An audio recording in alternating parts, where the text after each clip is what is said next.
right, guys. So this is the Advanced Algebra Trig Pre-Calc video on section 3.1. All right, in this section, what we're going to do is I have the objectives. I actually have 2 days of lessons for this. So we'll see how far we get on day one.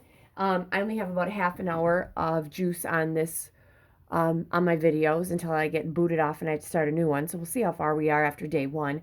I may have to do this in 2 videos. I may have to do it in 3. I'm not really sure. Also know that I'm doing this before break. So what I'm doing is I'm giving you the videos that I have, and then I'm going to decide how we're going to do things that first day in school, in class. Okay, so I will let you know if you have to have notes taken before or if you can do them after. I'm kind of leaning to after just because I want you guys to enjoy your time, right? And this is going to go out, I think, on New Year's Day, which kind of sucks. You don't really want to have to do homework then, okay? All right, so what we're going to do today in this probably first video, we'll see how long this lasts, is we're going to look at exponential functions and their graphs. Talked a little bit about that. And then the natural base of e. Okay, so first, what is an exponential function? You guys have done this before, actually. You may have forgotten it from Algebra 1, but we did do this in Algebra 1. I know I did it last year before the pandemic hit. An exponential function is in the form f of x equals, and we did use a times b raised to the x. Okay, x is our exponent. So because that exponent is up as an exponential, that's what makes the exponential as an exponential. So an exponential function, this has a variable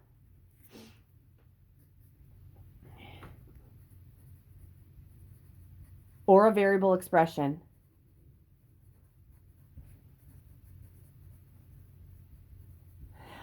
in the exponent. Now, we'll get to variable expressions eventually, but that's what makes it. Now, back in algebra, A was your starting point. Now, the only reason I really don't like saying that A is the starting point now is because when we get to logistical functions, there's also an A, and that is not the starting point. So that's not a great thing. But we said that A was the starting point, and B was your growth, which was a multiplier, which it is. So whenever I teach, especially growth models here, I do refer back to the CPM stuff because you guys all had the CPM stuff, right? So we can all kind of draw back on that kind of information because we've had that before. All right? All right, so here we go. The other things about this, B cannot be 1. If B is 1, guys, it doesn't matter what anything else is. It would be a straight line, so that can't happen. And X cannot be 0. Because if X is 0, then it, again, would be a straight line. Okay? So that's it. So the first group of questions are, and I know these are in your homework, are the following exponential functions.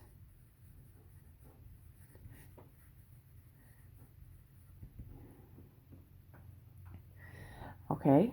Now, the starting point, what we used to call, this is what we call, I'm going to put this in parentheses, the initial value. Now, the initial value is when x equals 0. That's super duper important, you guys, okay? Now, if I was in class, I'd probably ask you these things, and I remember last year kids remembered some things about these. I'll just give you the initial value, and maybe we'll talk a little bit about the growth. Maybe we will. All right, so the following exponentials, this will be my group number 1. So in A, f of x equals x to the 7th. In B, sorry, how about f of x equals -6 times 3.2 raised to the x. And in C, 8 times 3 raised to the -x, that equals, let's go with y. All right, so there we go. Okay, so the first one, is this an exponential, yes or no? Well, I'm hoping you guys can look at this and be like, no, it's a polynomial, it's x to the 7th, because this is a number in the exponent. This is not an exponential. All right. All right. In the next one, okay, f of x equals -6 times 3.2 raised to the x. Yes, this is because we have an x or a variable expression or a variable in the exponent. So yes, it is an exponential.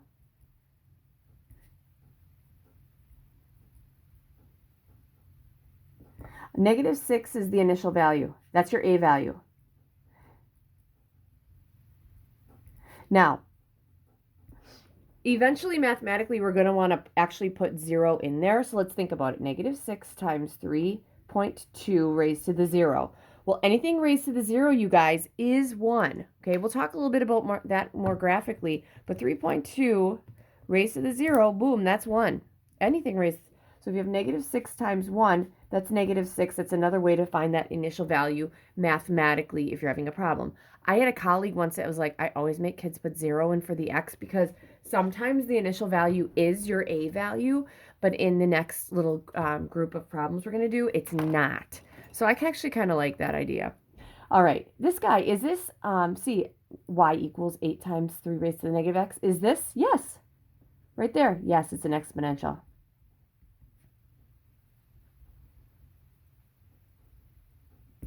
My initial value is 8.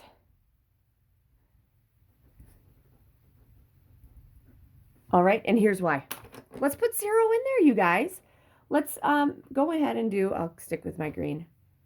8 times 3 raised to the -0. Well, there's nothing with a -0, right? So that's just going to give me, if I raise it to the -0, that's going to be 8 times 1, and that's 8, and that checks. So I feel really good about that. So my initial value is 8. But remember, anything raised to the 0, so I'd say any base raised to the 0 is equal to 1. All right, and that's probably one thing I didn't necessarily go through here is that this b, that's your gross, this is what we call the base. So you'll add that to your, that's our base. And that's actually really important because when we go to the inverse of these guys, we actually say in the word the base. So whenever we're talking about like this would be a base of 3, that would be a base of 3.2. So there you go. That's what those are. All right. My next group, because this whole group of, this whole section is kind of like a plethora of let's start doing some exponential things. So it's like got some values in it like this. My second part is compute the exact answer.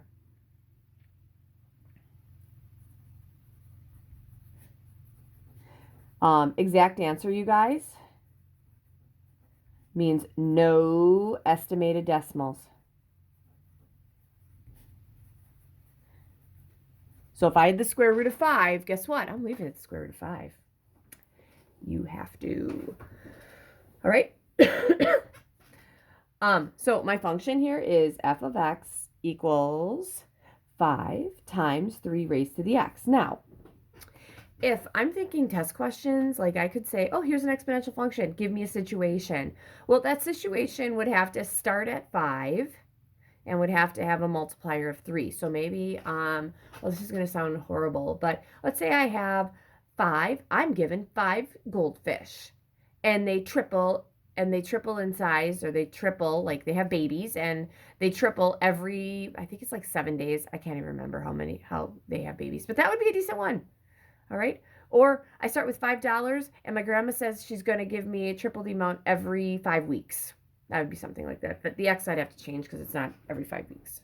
All right. I feel good about that. Okay. So that's what it is. That's what we're looking for. All right. Here's what we're going to do. F of 0. I want you to find F of 1. What else did I do? The next ones were really fun.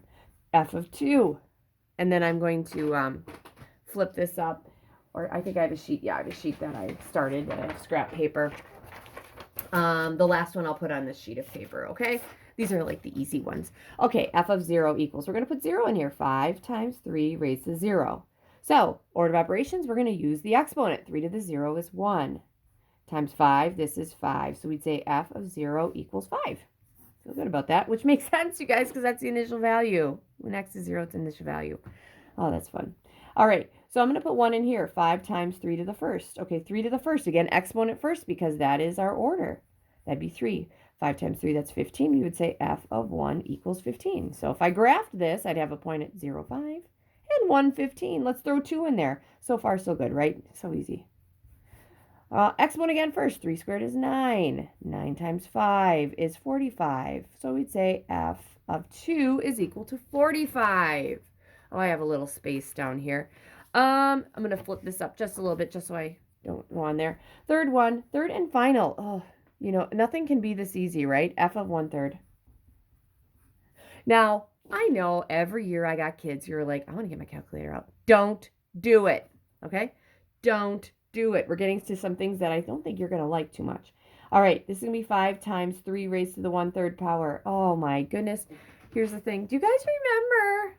We have fractional exponents are radicals. Ugh. This thing here. Because I don't think it's nice. 3 raised to the 1/3 power? Oh, that's nasty. And you know what? That's a no-no. You can't do that because it says exact answer. I need the exact answer.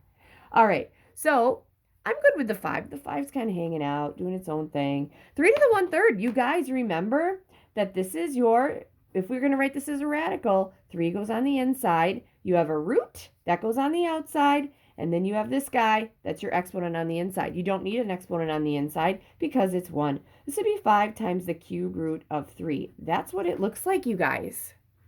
I know, you're like, that is super nasty. I'm not really happy with it. No, you shouldn't be happy with it because it's nasty. All right, so then if I was in class, I feel like a lot of you guys remember like exponential decay, and you will remember exponential growth. So I'm going to give you some, we're going to look at a group that we're going to look at exponential decay and exponential growth.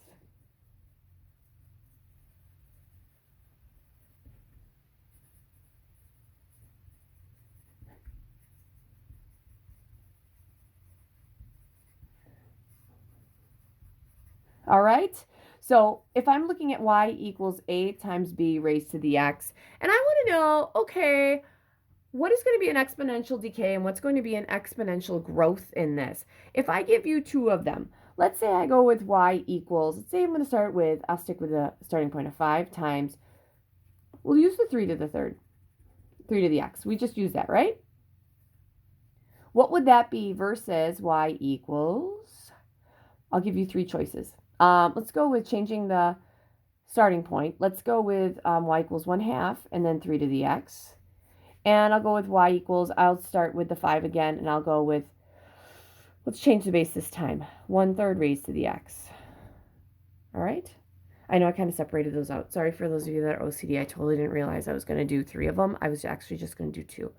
So if you wanted to graph these, we could. Now, if I'd say exponential decay, okay, let's just make a little graph here. Exponential growth, let's make a little graph here and see what happens. So if I'm actually talking about a real life situation, okay, let's say that I'm starting with 5. I'll start with 5 in each of these, you guys, okay? So if I'm starting at 5, what does it mean if I have, so I start with 5, let's say 5 pounds of, I don't know, 5 pounds of something. And let's say it has an exponential decay.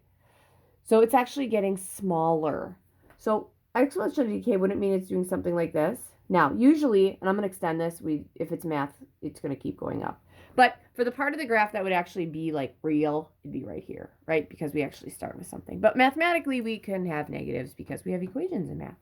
Okay, exponential growth, what would happen here? Ooh, it's going to rise, right? So again, if I extended these graphs out and I actually made them like this, that's what it would look like, right? So I know that exponential decay and exponential growth. Exponential decay is as your x's are getting bigger, your y's are getting smaller, which makes sense because as our x's are getting bigger, like as time goes on, decaying means it's less. Just like I think we did stuff with the value of cars. And exponential growth is going to mean like it's going to gain stuff. Oh, kids love exponential growth because they talk about money. Kids love money. So if it's going to grow exponentially, you're going to get more money. All right, so my question in each of these is, and this is my question 3 for each of these, is it a decay or growth? So then my question for you guys is, what is the thing that tells us the decay or the growth? Is it the A or the B, or is it a little bit of everything? Well, it should be the B, right? The B is going to tell us if it's going to be a decay or a growth. So if I have 3 raised to a power, is that going to make it grow or is it going to make it decay? Well, in the past, kids remember CPM and they say this is a growth. right? If I have, again, a 3, okay, we just said that the B is the thing, so this is still a growth. All right, and then the last one. Oh, my B is a third. Now, what's going to happen to this 5? If I keep multiplying it by thirds to powers, isn't that going to be a decay? So then the next question becomes, what kind of B is a growth? And what kind of B would be a decay? What does your B have to be? You love that? I don't like that, but whatever. What does our B have to be? All right. So, and then there's another thing we could do to make it a decay. All right. So just looking at our B's, okay? If I'm looking at a B value here, it's going to be a growth if my B is greater than 1, right? Right? Well, B's got to be greater than 1. All right. Now, it's a decay. Okay, it's going to be a decay if my B value, as long as we got an X, as long as our B value, well, let's see what happens with a negative B value. I'm just curious, okay? So let's do this. Because I know that it has to be greater than 1 for growth. That we know. So let's say I have 2 raised to the, I'm sorry. Oh, 2 times, my bad. 2, that's going to be my starting point, times. We're going to go with 3 raised to the X. I know it's a little different. I'll actually do it with the 5. I'll do it with 5. That's not a big deal. So zoom 6. There you go, guys. That's what it looks like. And it's going to rise up. And I could totally change my window. All right. So then the next one would be, let's say 5. We'll go with the 5 times 1/3 raised to the X.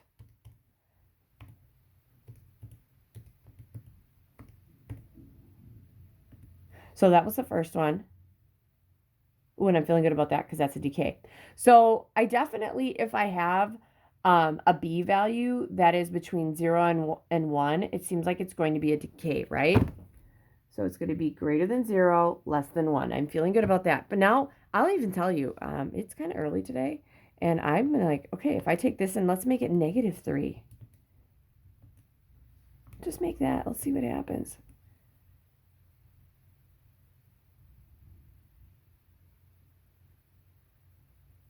It's still a rise. Nope, sorry. I think I got all 3 of them on here. I'll get rid of 2 of them. Oh, yeah. See, here we go. That works. All right, so here's the problem. And I totally can see it now that I'm thinking about it. So if I get rid of these 2, you guys, if I'm talking a growth or a decay, you guys, I'm actually talking about something growing. This is a physical thing. Physical things have to be positive. I hate to say it. I mean, you can have your money in the negative column. I get that. But really, you can't, and mathematically doesn't make sense. So if I just graph this guy, if you notice, okay, it's flipped down here.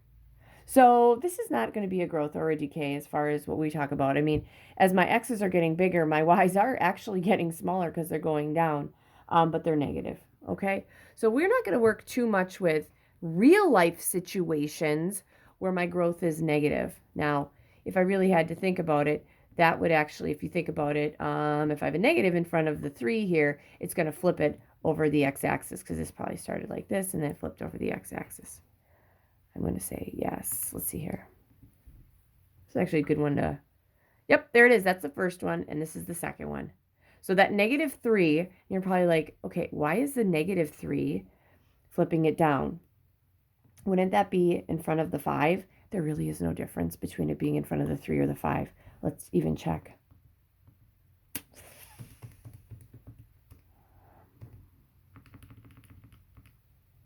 Let's see if those 2 are the same. I'm hoping. I'm not really sure. We'll see. 1.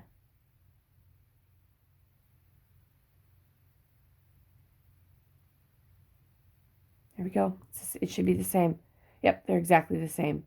So mathematically, and that's one of the great things about like calculus and pre-calculus is you get to do a bunch of things with properties.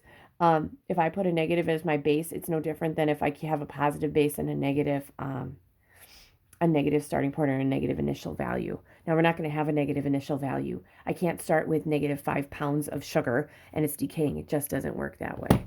All right, so that's our decay. All right, so the next group that I wanted to do, this is going to be question number 4, is we are going to talk about some transformations, and we'll actually graph a couple of things, okay? Actually, we'll do 2. So here we go. Describe the transformations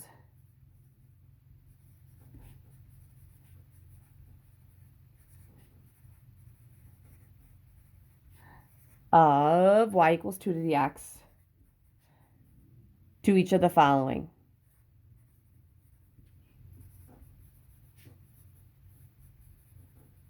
And we will graph number 3 and number 6. All right, so here we go. First one, we're going to have y equals 1/2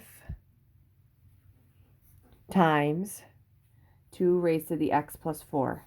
Now, you might be like, okay, exponentials, I thought I needed an a value. Guess what, guys? The a value is your stretch factor, which totally makes sense. Because wasn't the a value your compression or your, oh my gosh, everything is coming together. This will be a. Actually, we'll do 1, 2, 3, 4 because I said 1 and 2. Probably like, this woman is crazy. It might be. I might just be 3 minus 2 raised to the x. What did I have here? Minus 7. That equals y. Oh, gosh. This one we're going to graph. Y equals negative 1/2 times 2 raised to the x plus 4. Now, I love that I have different colors, you guys, because I'm going to need it. Because these are really hard for me to transfer in my head. Y equals, this is going to just be 1. I don't know why I did that. Sorry, my base changed somewhere, and I'm making sure my base does not change, which is good. Let's just go with 2 raised to the x plus 4 minus 1. The fifth one, let's go with y equals negative 5 times 2 to the x minus 7. And I don't think I have anything here. Let's just change this minus 7, you guys, to a negative x.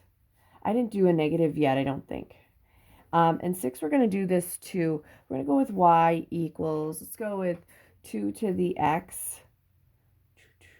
Yeah, this one isn't bad. Let's go with negative 2 to the x plus 3. Let's do that one. I kind of switched that up from my original notes. But in my original notes, I had a fractional base, and the fractional base won't change on the transformations here, okay? All right, so I want to stay with the same one, and whenever I get to 3, I'll pop out my big graph paper because I'm looking around and frantically looking for a lot smaller graph paper, and guess what, you guys? I don't see smaller graph paper, so we're going to use big ones, which is fine. All right, the first one. Okay, so 2 to the x is the power, okay? So I want you to think of y equals, we'd have a times the quantity x minus h squared plus k. With the x is our horizontal shift, on the outside added or subtracted is our vertical shift, a is our stretch or compression. Here we go. All right, number 1, 2 to the x is our function. So the first thing I would do would be to add 4, so this would be my first thing, and then I would do the half. So first thing, if I add 4, if I would have a plus 4 in here, wouldn't that move it to the left 4? Same thing here. And second one, on the outside, that's our a value. This would be a vertical compression of a half.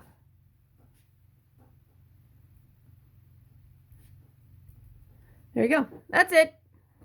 All right, next one. I'll switch up colors so that I don't get everything blurred together. Okay. Here's the thing, you guys. This is tricky, tricky, tricky. Now, in this one, 2 to the x is our function. First thing I'm going to do is the minus 7. Then I would do this. And then I would do that. Okay, first thing, minus 7. If it was minus 7 in here, wouldn't it be right 7? Okay, the negative on the outside reflects it over the x-axis. And the third thing, here's the thing, you guys. This 3 out here would be the same thing as if I had negative 2 raised to the x minus 7 and then plus 3. The reason they put the 3 in front a lot is so it doesn't get confusing like with the minus 7 and a plus 3. So the plus 3 would be on the outside like a k. This is up 3. In the past, kids have kind of caught that, which is good. All right. Here we go. So for the next one, we're going to graph it. Okay, guys? And, oh, interesting graph paper today.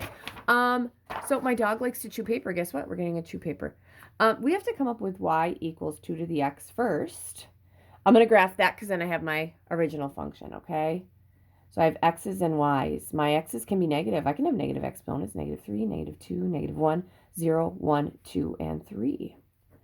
All right, I like to do the easy ones first. X's are our exponent. 2 to the first power is 2. 2 to the second power is 4. 2 to the third power is 8. Now I'm going to go back up. So I take, what do I do to 8 to get 4, 4 to get 2? It should be the same thing. Divide by 2, divide by 2, divide by 2. 1 divided by 2 is a half. Half divided by 2 is a fourth. A fourth divided by 2 is 1/8. If I keep dividing by 2, you guys, am I going to get to 0? Absolutely not. Key points, 0, 1. 1, 2. 2, 4. 3, 8. 4. I probably could get the next one on, but I don't really care. What a great attitude for a teacher, right? -1 is a half. -2 is a fourth and an eighth. And what we talked about is, do something like this, right? That's my original one. And it should actually get closer. It's kind of hard for me to do that. Should not pass the x-axis, because what's the x-axis? Oh, that's right. It's the A word, asymptote. Yep, it is an asymptote. Love it, love it, love it. All right. So here's the deal. I'm going to use that graph. I got to find some transformations. All right. First thing I'm going to do here, I'm up to blue. All right. First thing I would do, +4. Then these you can do in either order. Really, guys, you can. I'm going to do this guy first and then the negative last. It, like I said, doesn't matter. So first thing, +4, that'd be a +4 in here. That's left 4. Then the second thing, I'm going to do a vertical compression. I think I've had that already. And then I'm going to reflect it over the x-axis. And then I'm going to check my calculator and make sure I'm right. I'll be honest with you, a lot of the time we don't focus too much on graphing these, just sketching these, because you should be able to visualize this in your head. And I'm going to be honest with you, you have a calculator right there. All right, so here we go. We're going to start by moving it to the left 4. So I'm going to move these points to the left 4, you guys, with pencil. Left 4, 1, 2, 3, 4. Left 4, 1, 2, 3, 4. Left 4, 1, 2, 3, 4. Yeah. Left 4, 1, 2, 3, 4. Left 4 would be right here, and then we go down. So this is what it looks like first. Okay, so I'm just going to put in my pencil for my answer. Left 4. All right. Then the next thing I needed was a vertical compression of a half. Now, here's the deal, guys. I'm doing it on the pencil one. All right. So what this means is this is my horizontal asymptote. We're going to compress all these guys. So rather than going up like this one went up 8, now it's got to go up half of 8, which would be 4. It's going to compress down. This guy was up 4. Half of 4 is 2. That's going to be compressed down. This one's up 2. Half of 2 is 1. This was 1. Half of 1 is 1/2. This was a half. That's going to be a fourth. You're not going to get anything much better than that. And if this was 8, if I would have gone 4, that would have been what? 16. Half of 16 is 8. So this would have been up 4, 5, 6, 7, 8 right here. So hopefully whenever I do this, I get a y-intercept there. All right, so that's that. Last but not least, thank goodness, I only have one. We have to reflect over the x-axis. So that was everything in what? Blue? So this was up 8. This is down 8. 1, 2, 3, 4, 5, 6, 7, 8. This was up 4. That's down 4. 1, 2, 3, 4. This was up 2. Now it's down 2. This was up 1. Now it's down 1. This is up a half. I'm going to be honest with you, after that, I really wouldn't worry too much about it. But I would make sure here it hits right there. And it does not cross the axis. All right, so let's put this bad boy in my calculator. It was y equals what? -1/2 x plus, okay. So this is y equals, I'm going to go with -0.5 times 2 raised to the x minus, what was it? Yeah, +4, my bad. I was going to say, gosh, if it was -4, I'm really screwed. I got this totally wrong. Zoom 6. Voila, my red looks like this. And to just make sure, 0, -8, feeling good. So I have one at 0, -8, -1, -4, -2, -2. I'm feeling great about that. So I can check my work. All right. And then, like I said, doggy. All right. Next one. Sorry. Oh, you can see that's my notes. All right. So here's the deal, guys. we're almost up to the 30-minute time. And so this has to be the end of video 1 because I'm not going to have enough time to get to video 2. So we're going to start up with some more graphing in video 2. And this is the end of video 1. See you in the flip side for video 2.